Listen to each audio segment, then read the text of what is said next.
Khalid Mansour was the kind of teacher every parent trusted and every student admired. Calm, intelligent, and deeply respected in the quiet town of Elmsworth. Carol Donnelly, his longtime colleague, thought she knew him better than most, but when 35 of their brightest students vanished without a trace, it was Carol who uncovered the horrifying truth. The man shaping young minds was secretly destroying them. Khalid Mansour had lived in Elmsworth for nearly 2 decades. The town, a quiet rural patch tucked into the heartland of Michigan, was known for its stillness, its long silences, dusty roads, and tight-knit families. It wasn't a place where people asked too many questions. It was a place where trust was automatic, built over years of shared church picnics, PTA meetings, and town hall gatherings. Khalid fit perfectly into that world, even though he stood out. At 38, he had become one of the most respected educators in the district. As the head science teacher at Elmsworth Secondary Academy, he taught chemistry, biology, and a specially designed advanced inquiry class that only top students were invited to attend. His classroom walls were lined with certificates, student, project awards, and framed photos of smiling teens holding beakers and science fair trophies. To students, he was strict but fair. To parents, he was a gift, someone who pushed their children to reach their potential. To administrators, he was dependable, punctual, and brilliant. Khalid lived alone in a modest farmhouse at the edge of town, just past the old mill road. Locals knew him as quiet but courteous. He prayed regularly at the small mosque 40 miles away, driving there every Friday without fail. He attended town events occasionally, always polite, never confrontational. While most residents were Christian and lived generationally in Elmsworth, no one minded that Khalid was different. His difference made him intriguing, and his calm demeanor made him trustworthy. If anything, his private nature was seen as a virtue. He rarely spoke about his past. He had moved to Elmsworth from the East Coast, claiming he wanted a quieter life. There were no red flags, no criminal records, no disciplinary actions, not even a speeding ticket. His background checks were clean. When he first applied to the school, the hiring committee praised his professionalism and his passion for science education. Students performed better in his classes than in any others. Many went on to earn scholarships. One student even gained admission to MIT, crediting Khalid's mentorship in her application essay. Over time, Khalid became something of a legend in the school. His yearly science camps were considered an honor to attend. Only a handful of students from each grade level were chosen, based on behavior, academic performance, and what he described as a certain clarity of thought. He told the administration he believed some minds were ready for deeper exploration. No one questioned his methods. No one asked what happened at those camps, only that students returned quiet, serious, and more focused than ever. In a town that prized normalcy, Khalid provided stability. He was the kind of teacher parents dreamed of, educated, ethical, and deeply committed. No one imagined he could be capable of anything beyond shaping young minds. No one suspected that behind his unwavering gaze and meticulous notes, a monstrous plan was slowly unfolding, one that would turn the town's faith in him into their greatest regret. The first disappearance was unsettling but not alarming. 16-year-old Jenna Brooks failed to return home after school one Tuesday in early spring. Her phone was found the next morning, abandoned near a creek outside town. There was no sign of struggle, no note, no indication of where she had gone. The sheriff's department classified her as a likely runaway. She had recently argued with her parents, and her social media hinted at wanting a break from everything. The community was sympathetic, but not overly concerned. Teenagers had vanished before, usually turning up in nearby cities a few days later. But Jenna never did. A month passed, then another. Then a second student, Liam Rivers, missed dinner one Friday night. His gym bag was found in the school locker room. His bike was still chained outside the school. His parents called the police within hours, but again, there were no clues, no witnesses, no signs of forced entry or violence. Just another teenager, gone. It wasn't long before whispers began circulating through Elmsworth. A third student disappeared, then a fourth. All were students at Elmsworth Secondary. All were high achievers. Some had attended the school's elite science programs. At first, the link wasn't obvious. The town struggled to find answers. Flyers went up on every post. Candlelight vigils were held at the community centre. Parents began walking their children to school again. Doors were locked in daylight. People started watching their neighbours. The sheriff's office was overwhelmed. They called in assistance from state investigators, who combed through the missing persons reports and found little to connect the cases beyond their school. There were no ransom notes, no fingerprints, no unusual online activity, no bodies, just silence. The local news picked up the story after the fifth disappearance. A reporter labelled it the vanishing pattern. Yet even with attention mounting, there was no break in the case. No one could figure out where these bright, promising students were going, or who might be taking them. Elmsworth started to change. Parents pulled their kids from school. Teachers resigned. People started suspecting one another. The once peaceful town was gripped by paranoia. Curfews were set. A private security firm was hired by the school. Surveillance cameras were installed. Still, students kept vanishing. By the time the 10th student disappeared, a chilling realization was settling in. Something or someone was specifically targeting students from within the school. But who?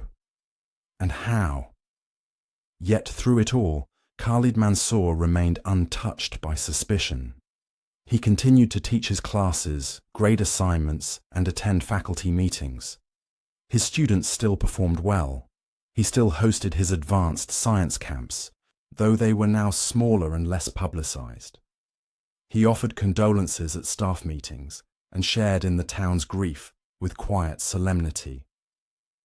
No one looked at him twice. No one dared.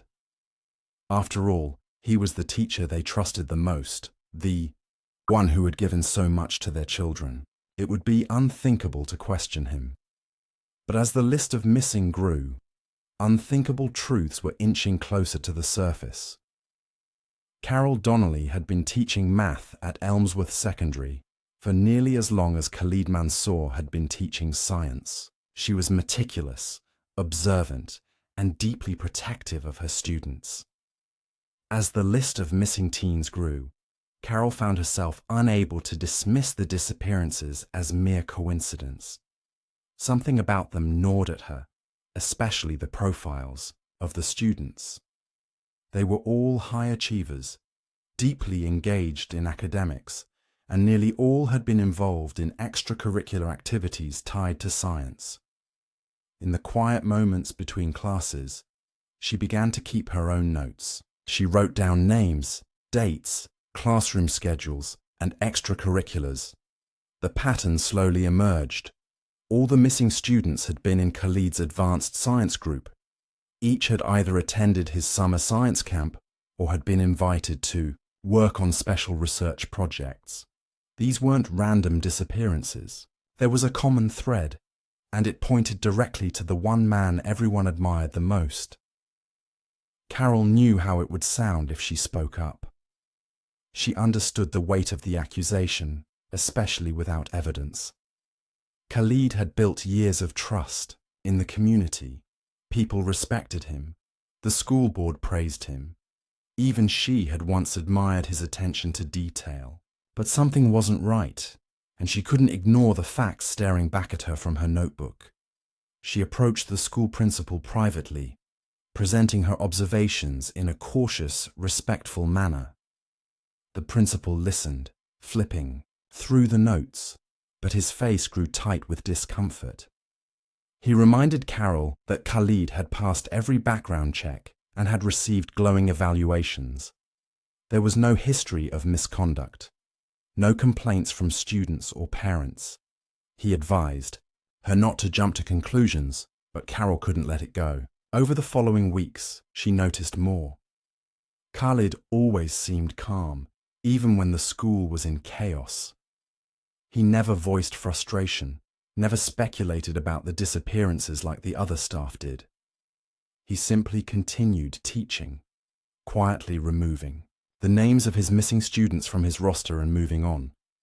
She began to watch him more closely, often staying late at school under the pretense of grading papers. She observed him taking certain students aside, always the brightest in class, always alone. They'd disappear into his lab for long stretches. No witnesses, no interruptions. A few days later, one of them would be gone. With growing dread, Carol compiled her findings and contacted the local authorities directly. Her report was detailed, cautious, but firm. This time they took her seriously. Too many students had vanished. Too many connections pointed in one direction. A search warrant was quietly secured. Law enforcement moved with care, hoping to avoid alerting Khalid or sparking public panic. They started with his school office, then his classroom. Nothing seemed unusual, until they began reviewing the school's archived visitor logs and security footage. Patterns emerged: quiet meetings, after-hours lab access, falsified sign-in sheets. What began as suspicion was turning into something much darker, and Carol, through persistence and fear, had opened the first real crack in a facade that had fooled an entire town. When authorities arrived at Khalid Mansour's property with a warrant, the sun had just begun to rise. His farmhouse sat alone at the edge of a narrow gravel road, shielded by overgrown trees and rusted fencing. From the outside, it appeared modest, even neglected: peeling paint, weathered siding, a mailbox leaning to one side. There were no neighbors nearby, no curious eyes to witness what was about to unfold. Inside, the house was clean and orderly. Bookshelves lined the walls, filled with texts on biology, chemistry, and obscure philosophical writings. A laptop sat on a wooden desk in the corner, open but encrypted. Officers noted the meticulous nature of everything. Each item was in its place, nothing out of order. It was the home of a man who valued control. The initial search turned up nothing alarming: no blood, no weapons, no personal items from the missing students. It wasn't until an officer noticed a narrow, well-trodden path behind the house that the investigation took a darker turn. The path led through dense brush to a sunken clearing where a decaying structure stood, an old root cellar half swallowed by weeds and vines. The door was sealed with a heavy iron latch. Inside, the air was thick and foul, stale with decay and damp earth. What they found there ended all speculation. Stacked in the far corners of the cellar were industrial-grade barrels, 35 in total. Each was sealed tightly. Labels on the lids listed names and dates. Investigators pried open the first barrel, and the smell confirmed what they feared. Inside were human remains, skeletal, carefully arranged, and wrapped in plastic. Forensics would later confirm the worst. Every missing student had been placed in their own barrel, preserved with chemicals used in science labs. Nearby shelves held boxes filled with personal items: school ID cards, notebooks, jewelry, trinkets only. Someone close to the students would have access to. On a dusty table in the corner sat several leather-bound journals. They were written in Khalid's distinct, precise handwriting. The content was chilling. He referred to his victims not as students, but as specimens.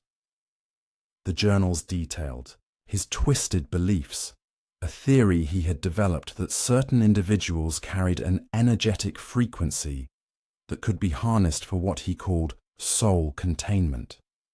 He believed he was on the verge of discovering something extraordinary, something spiritual and scientific combined. He described dreams and visions that had guided him to each student. He wrote of their trust in him, how easily they followed him into the lab, into isolation. The investigation now had everything: bodies, journals, a motive rooted in delusion. Back at the school, stunned administrators watched silently as police escorted Khalid out in handcuffs. His face showed no fear, no remorse, just calm. News of the discovery spread quickly. Elmsworth descended into mourning and disbelief. Parents demanded answers. Reporters camped outside the school. Teachers wept in empty classrooms. The idea that the town's most trusted educator had committed such horrors was almost too much to bear. But the truth had finally surfaced, and it was far worse than anyone had imagined. The courtroom was packed on the day Khalid Mansour's trial began. Reporters filled the benches, cameras buzzed outside, and families of the victims sat in heavy silence, their eyes fixed on the man they had once trusted with their children. Khalid entered calmly, wearing a plain grey suit, his expression unreadable. He did not look like a killer. He looked like a teacher, like he always had. The evidence was overwhelming. Forensic teams had matched the remains in the barrels to each missing student using DNA. The journals, filled with Khalid's handwriting, described in chilling detail the process by which he selected, lured, and killed them. Psychologists reviewed his writings and testified that while Khalid showed signs of obsession and delusion, he was fully aware of his actions. He was sane, calculated, and deliberate. In court, the prosecution laid out the timeline. Each student was invited into Khalid's inner circle, his advanced program, his special projects, or the summer science camp. Each invitation was a trap. Once isolated, the students were never seen again. The defense did not argue innocence. They focused instead on Khalid's mental state.